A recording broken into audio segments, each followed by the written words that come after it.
ವರ್ಷಕ್ಕೊಮ್ಮೆ ಮಾತ್ರ ದರ್ಶನ ಕೊಡುವ ಹಾಸನದ ಅಧಿದೇವತೆ ಹಾಸನಾಂಬೆಯ ದರ್ಶನ ಆರಂಭ ಆಗಿ ಇವತ್ತಿಗೆ 14ನೇ ದಿನ. ಇವತ್ತು ಸಾರ್ವಜನಿಕವಾಗಿ ದರ್ಶನ ಕ್ಲೋಸ್ ಆಗುತ್ತೆ. ಅಂದರೆ ನಾಳೆ ಬೆಳಗಿನ ಜಾವ 5 ಗಂಟೆಗೆ. ಇಲ್ಲಿ ತನಕ ಲಕ್ಷಾಂತರ ಭಕ್ತಾದಿಗಳು ಬಂದು ದರ್ಶನವನ್ನು ಪಡೆದಿದ್ದಾರೆ. 25 ಲಕ್ಷ ಜನ ತಾಯಿಯ ದರ್ಶನವನ್ನು ಪಡೆದಿದ್ದಾರೆ. ಬಂದಿರತಕ್ಕಂಥ ಆದಾಯ 20 ಕೋಟಿಗೂ ಅಧಿಕ. ರಾಜಕಾರಣಿಗಳು, ಸಿನಿಮಾ ನಟ ನಟಿಯರು, ಸಾರ್ವಜನಿಕರು 1000 ರೂಪಾಯಿ ಟಿಕೆಟ್ಟು, 300 ರೂಪಾಯಿ ಟಿಕೆಟ್ಟು, ಲಡ್ಡು ಪ್ರಸಾದ, ಹೀಗೆ ಬೇಕಾದಷ್ಟು. ಮತ್ತು ಜಿಲ್ಲಾಡಳಿತ ಅತ್ಯದ್ಭುತವಾದ ವ್ಯವಸ್ಥೆಯನ್ನು ಕೂಡ ಕಲ್ಪಿಸಿತ್ತು. ಇವತ್ತು ಸಾಯಂಕಾಲ 7 ಗಂಟೆಗೆ ಸ್ಟಾಪ್ ಮಾಡ್ತಾರೆ. ರಾತ್ರಿ 12 ಗಂಟೆಯಿಂದ ನಾಳೆ ಬೆಳಗ್ಗೆ 5 ಗಂಟೆ ತನಕ ಕೊನೆ ಹಂತದ ದರ್ಶನಕ್ಕೆ ಅವಕಾಶವನ್ನು ಕೊಟ್ಟಿದ್ದಾರೆ. ಸೊ ಹೇಗಿದೆ ಅಲ್ಲಿನ ವ್ಯವಸ್ಥೆ, ಬನ್ನಿ ನೋಡೋಣ. ಶಕ್ತಿ ದೇವತೆ ಹಾಸನಾಂಬ ದರ್ಶನಕ್ಕೆ ಕೊನೆ ದಿನ. ನಾಳೆ ಶಾಸ್ತ್ರೋಕ್ತವಾಗಿ ಹಾಸನಾಂಬ ಗರ್ಭಗುಡಿ ಬಂದ್. ನಾಳೆ ಬೆಳಗ್ಗೆ 5 ಗಂಟೆಗೆ ಸಾರ್ವಜನಿಕ ದರ್ಶನ ಬಂದ್. ವರ್ಷಕ್ಕೊಮ್ಮೆ ಮಾತ್ರ ದರ್ಶನ ಕರುಣಿಸುವ ಹಾಸನಾಂಬೆ ದೇವಾಲಯದ ಗರ್ಭಗುಡಿ ಬಾಗಿಲು ತೆರೆದು ಇಂದಿಗೆ 14 ದಿನವಾಗಿದೆ. ಸಾರ್ವಜನಿಕ ದರ್ಶನಕ್ಕೆ 13 ಹಾಗೂ ಕಡೆಯ ದಿನವಾಗಿದ್ದರಿಂದ ಮುಂಜಾನೆಯಿಂದಲೂ ದೇವಿ ದರ್ಶನಕ್ಕೆ ಭಕ್ತರ ದಂಡೆ ಹರಿದು ಬರುತ್ತಿದೆ. ಸಹಸ್ರಾರು ಭಕ್ತರು ಸರತಿ ಸಾಲಿನಲ್ಲಿ ನಿಂತು ದೇವಿ ದರ್ಶನ ಪಡೆಯುತ್ತಿದ್ದಾರೆ. ಹಿಂದೆಂದೂ ಕಾಣದ ರೀತಿಯಲ್ಲಿ ಭಕ್ತರು ಆಗಮಿಸಿದ್ದಾರೆ. ಮಳೆಯ ನಡುವೆಯೂ ಜನ ಕಿಕ್ಕಿರಿದು ಸೇರಿದ್ದಾರೆ. ಇದುವರೆಗೂ 25 ಲಕ್ಷಕ್ಕೂ ಹೆಚ್ಚು ಮಂದಿ ಹಾಸನಾಂಬ ತಾಯಿಯ ದರ್ಶನ ಪಡೆದಿದ್ದಾರೆ. ಇಂದೂ ಸಹ ವಿವಿಧ ಕ್ಷೇತ್ರದ ಗಣ್ಯರು ಆಗಮಿಸಿ ದೇವಿ ದರ್ಶನ ಪಡೆದು ಇಷ್ಟಾರ್ಥ ಸಿದ್ಧಿಗಾಗಿ ಪ್ರಾರ್ಥಿಸಿದ್ರು. ಈ ಬಾರಿ ಕೇವಲ 13 ದಿನಗಳು ಮಾತ್ರ ಹಾಸನಾಂಬ ದೇವಿ ಸಾರ್ವಜನಿಕ ದರ್ಶನಕ್ಕೆ ಅವಕಾಶವಿತ್ತು. ಅಕ್ಟೋಬರ್ 10 ಸಾರ್ವಜನಿಕ ದರ್ಶನ ಆರಂಭವಾದ ದಿನದಿಂದಲೂ ಪ್ರತಿನಿತ್ಯ ಲಕ್ಷಾಂತರ ಭಕ್ತರು ಸರತಿ ಸಾಲಿನಲ್ಲಿ ನಿಂತು ದೇವಿ ದರ್ಶನ ಪಡೆದ್ರು. ಇಂದು ಸಾರ್ವಜನಿಕ ದರ್ಶನಕ್ಕೆ ಕಡೆಯ ದಿನವಾದ್ದರಿಂದ ಭಾರೀ ಸಂಖ್ಯೆಯಲ್ಲಿ ಭಕ್ತರು ಆಗಮಿಸುತ್ತಿದ್ದಾರೆ. ಧರ್ಮ ದರ್ಶನ 1000 ರೂಪಾಯಿ, 300 ರೂಪಾಯಿ ಟಿಕೆಟ್ ವಿಶೇಷ ದರ್ಶನದ ಸಾಲುಗಳು ಭಕ್ತರಿಂದ ತುಂಬಿ ತುಳುಕುತ್ತಿವೆ. ಇನ್ನು ಸ್ಯಾಂಡಲ್ವುಡ್ ನಟರಾದ ಧ್ರುವ ಸರ್ಜಾ, ಹರ್ಷ, ನಟಿ ಮಿಲನಾ ನಾಗರಾಜ್, ಅರ್ಜುನ್ ಅವಧೂತರು, ಅಕ್ಕ ಸಮ್ಮೇಳನದ ಅಧ್ಯಕ್ಷ ಮಧುರಂಗಯ್ಯ ಸೇರಿ ಹಲವರು ಕಡೆಯ ದಿನ ಹಾಸನಾಂಬ ದೇವಿ ಕಣ್ತುಂಬಿಕೊಂಡ್ರು. ಆ ತಾಯಿ ಸನ್ನಿಧಿಯಲ್ಲಿ ನಿಂತ್ಕೊಂಡಾಗ ತುಂಬಾ ಒಂದು ಪಾಸಿಟಿವ್ ವೈಬ್ಸ್ ಇತ್ತು. ತುಂಬ ಇತಿಹಾಸ ಇರುವಂಥ ಒಂದು ಪುಣ್ಯಕ್ಷೇತ್ರ ಇದು. ಆ ತಾಯಿ ಕೃಪೆ ಎಲ್ಲರ ಮೇಲೆ ಇರಲಿ. ಇವತ್ತು ನಾನು ನಮ್ಮ ತಂದೆ ಮತ್ತು ಫ್ರೆಂಡ್ಸ್ ಒಟ್ಟಿಗಿದ್ದೀನಿ. ಎಲ್ರಿಗೂ ಒಳ್ಳೆಯದಾಗುತ್ತೆ. ಅದೇ ತುಂಬ ಆರ್ಗನೈಸ್ಡ್ ಆಗಿದೆ, ಎಲ್ರಿಗೂ ಅನುಕೂಲ ಆಗಿದೆ. ಸೊ ಖುಷಿ ಆಯಿತು. ಇವತ್ತು ಕೊನೆ ದಿವಸ ನಾವು ಬಂದಿದ್ದು, ಆ ತಾಯಿ ದರ್ಶನ ಆಯಿತು, ತುಂಬಾ ಖುಷಿ ಆಯಿತು. ಈ ವರ್ಷ ಒಳ್ಳೆ ದರ್ಶನ ಆಗಿದೆ. ಅಂದರೆ ಏನಂದರೆ ನಂಬಿಕೆ ಹೆಚ್ಚಾಗಿದೆ ಜನಕ್ಕೆ ದೇವಿ ಮೇಲೆ. ಆ್ಯಂಡ್ ಪಾಪ್ಯುಲಾರಿಟಿ ಏನಂತಾರೆ ಎಲ್ಲೆಡೆ ಹಬ್ಬಿದೆ ಬಿಕಾಸ್ ಆಫ್ ಸೋಷಿಯಲ್ ಮೀಡಿಯಾ. ಎಲ್ಲರಿಗೂ ದೇವ್ರದ್ದು ಮಹಿಮೆ ಇರ್ಬೋದು ಅಥವಾ ಅದ್ರ ಪವರ್ ಇರ್ಬೋದು ಎಲ್ಲರಿಗೂ ಗೊತ್ತಾಗಿದೆ. ಹಾಗಾಗಿ ಎಲ್ಲ ಕಡೆಯಿಂದ ಜನ ಬರ್ತಿದ್ದಾರೆ. ಬಹಳ ಖುಷಿ. ನಮ್ಮೂರಾಗಿರೋದ್ರಿಂದ ಇನ್ನಷ್ಟು ಖುಷಿ. ಅದು ಒಂದು ಮನಸ್ಸಿಗೆ ಒಂದು ನೆಮ್ಮದಿ, ಖುಷಿ ಅನ್ನೋದಕ್ಕಿಂತ ಒಂದು ಸ್ಯಾಟಿಸ್ಫ್ಯಾಕ್ಷನ್ ಅಂತ ಹೇಳ್ತಾರಲ್ಲ ಆ ರೀತಿ. ಇನ್ನು ಸಂಜೆ 7 ಗಂಟೆಯವರೆಗೆ ನಿರಂತರ ದರ್ಶನವಿದ್ದು ರಾತ್ರಿ 7 ಗಂಟೆಯಿಂದ ರಾತ್ರಿ 12 ಗಂಟೆಯವರೆಗೆ ನೈವೇದ್ಯಕ್ಕಾಗಿ ಗರ್ಭಗುಡಿ ಬಾಗಿಲು ಮುಚ್ಚಲಾಗುವುದು. ಮಧ್ಯರಾತ್ರಿ 12 ಗಂಟೆಯಿಂದ ನಾಳೆ ಬೆಳಿಗ್ಗೆ 5 ಗಂಟೆಯವರೆಗೆ ಸ್ಥಳೀಯರಿಗೆ ಮಾತ್ರ ಸಾರ್ವಜನಿಕ ದರ್ಶನಕ್ಕೆ ಅವಕಾಶ ಕಲ್ಪಿಸಲಾಗಿದೆ. ನಾಳೆ ಮಧ್ಯಾಹ್ನ 12 ಗಂಟೆಗೆ ವಿಶ್ವರೂಪ ದರ್ಶನದ ನಂತರ ಶಾಸ್ತ್ರೋಕ್ತವಾಗಿ ಹಾಸನಾಂಬೆ ದೇವಿ ಗರ್ಭಗುಡಿ ಬಾಗಿಲು ಬಂದಾಗಲಿದೆ. ಆ ಮೂಲಕ ಈ ವರ್ಷ ಹಾಸನಾಂಬ ಜಾತ್ರಾ ಮಹೋತ್ಸವಕ್ಕೆ ತೆರೆ ಬೀಳಲಿದೆ. ಹಾಗಾಗಿ ಇಂದು ಹಬ್ಬವನ್ನ ಲೆಕ್ಕಿಸದೆ ಲಕ್ಷಾಂತರ ಭಕ್ತರು ಆಗಮಿಸಿ ದೇವರ ದರ್ಶನ ಪಡೆಯುತ್ತಿದ್ದಾರೆ. ಹೈದರಾಬಾದಿಂದ ಬಂದಿದ್ದೀವಿ. ನಾವು ಮುಂಚೆ ಕರ್ನಾಟಕದವರು ಒಂದು ಕಾಲದಲ್ಲಿ. ಈಗ ಅಲ್ಲಿಂದ ನಿನ್ನೆ ಬೆಳಗ್ಗೆಯಿಂದ ಪ್ರಯಾಣ ಮಾಡಿ ಇವತ್ತು ದರ್ಶನ ಮಾಡಿದ್ದೀವಿ. ತುಂಬ ಚೆನ್ನಾಗಿ ದರ್ಶನ ಆಯಿತು. ತುಂಬ ಖುಷಿ ಆಯ್ತು ರೀ. ತುಂಬ ಜನ ಇದ್ದಾರೆ. ಹಬ್ಬ ಇರುತ್ತೆ, ಜನ ಇರಲ್ಲ ಅಂದ್ಕೊಂಡು ಬಂದ್ವಿ. ನಾವು ನೋಡಿದ್ರೆ ತುಂಬ ಜನ ಇದ್ದಾರೆ. ಸೊ ಬಹುಶಃ ಇವತ್ತು ನಾಳೆ ಎಲ್ಲ ಇದೇ ಥರ ಇರ್ತಾರೆ ಅಂತ ಅನಿಸುತ್ತೆ.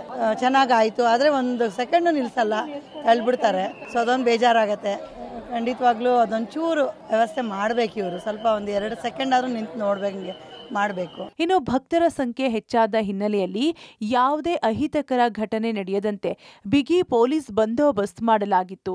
ಜಾತ್ರೆ ಆರಂಭವಾದ ದಿನದಿಂದಲೂ ಜಿಲ್ಲಾಧಿಕಾರಿ ಕೆಎಸ್ ಲತಾ ಕುಮಾರಿ, ಎಸ್ಪಿ ಮಹಮ್ಮದ್ ಸುಜೀತಾ, ಎಸಿ ಮಾರುತಿ ಹಾಗೂ ಎಎಸ್ಪಿಗಳು ಇಂದಿನವರೆಗೂ ದೇವಾಲಯದಲ್ಲಿ ಬೀಡುಬಿಟ್ಟು ಕರ್ತವ್ಯ ನಿರ್ವಹಿಸಿದ್ರು. ಮೈಸೂರಿನ ಅರ್ಜುನ ಅವಧೂತರು ಹಾಸನಾಂಬ ಜಾತ್ರಾ ಮಹೋತ್ಸವಕ್ಕೆ ದುಡಿದ ಪೌರ ಕಾರ್ಮಿಕರ ಪಾದ ಪೂಜೆ ಮಾಡಿ ವಸ್ತ್ರ ನೀಡಿದ್ರು. ಇವತ್ತು ಕೊನೆ ದಿನ ಆಗಿದೆ ಭಕ್ತಾದಿಗಳಿಗೆ. ಇವತ್ತು ಬೆಳಿಗ್ಗೆ 6 ಗಂಟೆಗೆ ದೇವಸ್ಥಾನ ಓಪನ್ ಆಗಿದೆ. ಅಲ್ಲಿಂದ ಯಾವುದೇ ತಡೆರಹಿತ, ಅಂದರೆ ಮಧ್ಯಾಹ್ನ ಯಾವುದೇ ಬ್ರೇಕ್ ಇಲ್ಲ. ಸಂಪೂರ್ಣವಾಗಿ ಸಂಜೆ 7 ಗಂಟೆವರೆಗೆ ದರ್ಶನ ಭಕ್ತಾದಿಗಳಿಗೆ ಇರ್ತದೆ. ಇದುವರೆಗೂ ಸುಮಾರು 25 ಲಕ್ಷ, ಅಂದರೆ ನಿನ್ನೆವರೆಗೆ ನಮಗೆ 24.5 ಲಕ್ಷ ಆಗಿತ್ತು, ಈಗ ಮತ್ತೆ ಪ್ರಾರಂಭ ಆಗಿದೆ. ಸುಮಾರು 25 ಲಕ್ಷ ಜನ ದರ್ಶನವನ್ನು ಪಡೆದಿದ್ದಾರೆ. ಜೊತೆಗೆ ಆದಾಯ ನೋಡಿದ್ರೆ ನಮ್ಮ ರೆವಿನ್ಯೂ ಸುಮಾರು 20 ಕೋಟಿಗಿನ ಹೆಚ್ಚಿನದಾಗಿ ಇದೆ. ಆದರೆ ಸಂಜೆ 7 ಗಂಟೆಯಿಂದ ಮತ್ತೆ ಮಧ್ಯರಾತ್ರಿ 12 ಗಂಟೆವರೆಗೆ ದೇವಸ್ಥಾನದ ಬಾಗಿಲು ಮುಚ್ಚಿರ್ತದೆ. ಅಂದರೆ ಅಲ್ಲಿ ವಿಧಾನಗಳು, ಒಳಗಡೆ ಪೂಜಾ ವಿಧಾನಗಳು ನಡೀತಾ ಇರ್ತದೆ. ರಾತ್ರಿ 12 ಗಂಟೆಗೆ ಮತ್ತೆ ಓಪನ್ ಮಾಡ್ತಾರೆ. ಅದು ಸಾರ್ವಜನಿಕರಿಗೆ ಇರಲ್ಲ. ಅಲ್ಲಿ ಮತ್ತೆ ಸ್ಥಳೀಯ, ಅಂದರೆ ಇಲ್ಲಿ ಪುರಾತನ ಕಾಲದಿಂದನೂ ಅದು ನಡೆದು ಬಂದ ಪದ್ಧತಿ ಪ್ರಕಾರ 12 ಗಂಟೆಯಿಂದ ಬೆಳಗಿನ ಜಾವ 5 ಗಂಟೆವರೆಗೆ ದೇವಸ್ಥಾನದ ಬಾಗಿಲು ತೆರೆದಿರ್ತದೆ. ಅದು ಸಾರ್ವಜನಿಕರಿಗೆ ಅಲ್ಲ. ಹಾಸನಾಂಬ ಜಾತ್ರಾ ಮಹೋತ್ಸವ ಈ ಬಾರಿ ವಿಜೃಂಭಣೆಯಿಂದ ನಡೆದು ಸಂಪೂರ್ಣವಾಗಿ ಯಶಸ್ವಿಯಾಗಿದೆ ಅಂತೇಳಿ ಹೇಳ್ಬೋದು. ಇದಕ್ಕೆ ಮೊದಲನೇ ಕಾರಣ ಸನ್ಮಾನ್ಯ ಉಸ್ತುವಾರಿ ಸಚಿವರಾದ ಶ್ರೀ ಕೃಷ್ಣ ಬೈರೇಗೌಡ ಸರ್ ನೀಡಿದಂತಹ ಸಲಹೆಗಳು ಮತ್ತು ಅವರು ತೆಗೆದುಕೊಂಡಂತಹ ನಿರ್ಧಾರಗಳು, ಜೊತೆಗೆ ಶ್ರೀ ಕ್ಷೇತ್ರದ ಪ್ರಧಾನ ಅರ್ಚಕರಾದ ಶ್ರೀ ನಾಗರಾಜ್ ಗುರುಗಳು ನಾವು ಕೇಳಿದಂಥ ಎಲ್ಲ ಸಮಯದಲ್ಲೂ ಕೂಡ ನಮಗೆ ಹೆಚ್ಚಿನ ಸಮಯವನ್ನು ಕೊಟ್ಟು ಅವರಿಗೆ ನೀಡಿದಂಥ ಸಮಯದಲ್ಲೇ ಕಡಿತಗೊಳಿಸಿ ಎಷ್ಟು ಕಡಿಮೆ ಅವಧಿಯಲ್ಲಿ ಪೂಜಾ ಕೈಂಕರ್ಯಗಳನ್ನು ಮುಗಿಸಬೇಕು, ಭಕ್ತರ ಹಿತದೃಷ್ಟಿಯಿಂದ ಅವರು ಮುಗಿಸ್ಕೊಟ್ಟು ಹೆಚ್ಚಿನ ಜನ ಸುಲಲಿತವಾಗಿ ದರ್ಶನವನ್ನು ಪಡೀಲಿಕ್ಕೆ ಕಾರಣಕರ್ತರಾಗಿದ್ದಾರೆ. 1,000 ರೂಪಾಯಿಗೆ 500 ಮೀಟ್ರ್ ಎಕ್ಸ್ಟೆಂಡ್ ಮಾಡ್ಕೊಂಡಿದ್ವಿ, 300 ರೂಪಾಯಿಗೆ 1,200 ಮೀಟ್ರ್ ಮಾಡ್ಕೊಂಡಿದ್ವಿ, ಗೋಲ್ಡ್ ಕಾರ್ಡ್ಗೆ 800 ಮೀಟ್ರ್ ಎಕ್ಸ್ಟೆಂಡನ್ನು ಮಾಡ್ಕೊಂಡಿದ್ವಿ. ಮೊದಲೇ ನಮ್ಗೆ 25 ಲಕ್ಷ ಬರ್ತಾರೆ ಅನ್ನೋ ನಿರೀಕ್ಷೆ ಇತ್ತು. ಅದಕ್ಕೆ ತಕ್ಕ ಹಾಗೆ ನೀರು, ಶೌಚಾಲಯ, ನೆರಳು, ಅವ್ರಿಗೆ ಕುಡಿಲಿಕ್ಕೆ ಬೇಕಾದಂಥ ಮಜ್ಜಿಗೆ ವ್ಯವಸ್ಥೆ, ನೈಟ್ ಹಾಲ್ಟಿಂಗ್ ಬಂದರೆ ನಿನ್ನೆಯಿಂದ ತಿರುಪತಿ ಮಾದರಿಯಲ್ಲಿ ಬಾದಾಮ್ ಹಾಲು ಮತ್ತು ಬಿಸ್ಕೆಟನ್ನು ವಿತರಣೆಯನ್ನು ಮಾಡಿದ್ದೀವಿ. ತಡ ಆದರೆ ನಮ್ಮ ಪ್ರಸಾದವನ್ನೇ ಕೂಡ ಕೌಂಟ್ರಿಗೆ ತಗೊಂಡೋಗಿ ವಿತರಣೆಯನ್ನು ಕೂಡ ಮಾಡಿ ಭಕ್ತರಿಗೆ ಒಟ್ಟು ಸುಲಲಿತವಾಗಿ ದರ್ಶನಕ್ಕೆ ಏನು ಕ್ರಮ ಕೈಗೊಳ್ಳಬೇಕು ಮೊನ್ನೆ ಉಸ್ತುವಾರಿ ಸಚಿವರ ನಿರ್ದೇಶನದ ಮೇರೆಗೆ ಪ್ಲಾನ್ ಮಾಡಿದ್ರಿಂದ ಸಕ್ಸಸ್ ಆಗಿದೆ ಅಂತ ಹೇಳಿ. ಕಳೆದ 13 ದಿನಗಳಿಂದ 25 ಲಕ್ಷಕ್ಕೂ ಹೆಚ್ಚು ಭಕ್ತರು ಹಾಸನಾಂಬ ದೇವಿಯ ದರ್ಶನವನ್ನು ಪಡೆದಿದ್ದಾರೆ. ಹೊರ ರಾಜ್ಯ, ಹೊರ ಜಿಲ್ಲೆಗಳಿಂದ ಆಗಮಿಸಿದಂತಹ ಲಕ್ಷಾಂತರ ಭಕ್ತರಿಗೆ ಯಾವುದೇ ಅವ್ಯವಸ್ಥೆ ಆಗಿಲ್ಲ. ಮುಂಜಾಗ್ರತಾ ಕ್ರಮವಾಗಿ ಬಿಗಿ ಪೊಲೀಸ್ ಬಂದೋಬಸ್ತನ್ನು ಮಾಡಲಾಗಿತ್ತು. ಮೊದಲ ದಿನದಿಂದ ಕಡೆಯ ದಿನದವರೆಗೂ ಜಿಲ್ಲಾಧಿಕಾರಿ KS ಲತಾಕುಮಾರಿ, SP ಮಹಮ್ಮದ್ ಸುಜೇತಾ, ASPಗಳು ಸಹ ದೇವಾಲಯದಲ್ಲಿ ಬೀಡು ಬಿಟ್ಟು ಯಾವುದೇ ಅಹಿತಕರ ಘಟನೆಗಳು ನಡೆಯದಂತೆ, ಭಕ್ತರಿಗೆ ಯಾವುದೇ ತೊಂದರೆ ಆಗದಂತೆ ಮುನ್ನೆಚ್ಚರಿಕೆಯನ್ನು ವಹಿಸಿದರು. ಕಳೆದ 13 ದಿನಗಳಿಂದ 25 ಲಕ್ಷಕ್ಕೂ ಹೆಚ್ಚು ಭಕ್ತರು ಹಾಸನಾಂಬ ದೇವಿಯ ದರ್ಶನವನ್ನು ಪಡೆದಿದ್ದಾರೆ. ಹೊರ ರಾಜ್ಯ, ಹೊರ ಜಿಲ್ಲೆಗಳಿಂದ ಆಗಮಿಸಿದಂತಹ ಲಕ್ಷಾಂತರ ಭಕ್ತರಿಗೆ ಯಾವುದೇ ಅವ್ಯವಸ್ಥೆ ಆಗಿಲ್ಲ. ಮುಂಜಾಗ್ರತಾ ಕ್ರಮವಾಗಿ ಬಿಗಿ ಪೊಲೀಸ್ ಬಂದೋಬಸ್ತನ್ನು ಮಾಡಲಾಗಿತ್ತು. ಮೊದಲ ದಿನದಿಂದ ಕಡೆಯ ದಿನದವರೆಗೂ ಜಿಲ್ಲಾಧಿಕಾರಿ KS ಲತಾಕುಮಾರಿ, SP ಮಹಮ್ಮದ್ ಸುಜೇತಾ, ASPಗಳು ಸಹ ದೇವಾಲಯದಲ್ಲಿ ಬೀಡು ಬಿಟ್ಟು ಯಾವುದೇ ಅಹಿತಕರ ಘಟನೆಗಳು ನಡೆಯದಂತೆ, ಭಕ್ತರಿಗೆ ಯಾವುದೇ ತೊಂದರೆ ಆಗದಂತೆ ಮುನ್ನೆಚ್ಚರಿಕೆಯನ್ನು ವಹಿಸಿದರು. ಒಟ್ಟಾರೆ 1,000 ರೂಪಾಯಿ, 300 ರೂಪಾಯಿ ವಿಶೇಷ ದರ್ಶನದ ಟಿಕೆಟ್ ಹಾಗೂ ಲಾಡು ಮಾರಾಟದಿಂದ 20 ಕೋಟಿಗೂ ಅಧಿಕ ಆದಾಯ ಬಂದಿದೆ. 13 ದಿನಗಳ ಕಾಲ ಅದ್ದೂರಿ ಹಾಗೂ ವಿಜೃಂಭಣೆಯಿಂದ ನಡೆದ ಹಾಸನಾಂಬೆ ಜಾತ್ರಾ ಮಹೋತ್ಸವಕ್ಕೆ ನಾಳೆ ತೆರೆ ಬೀಳಲಿದೆ.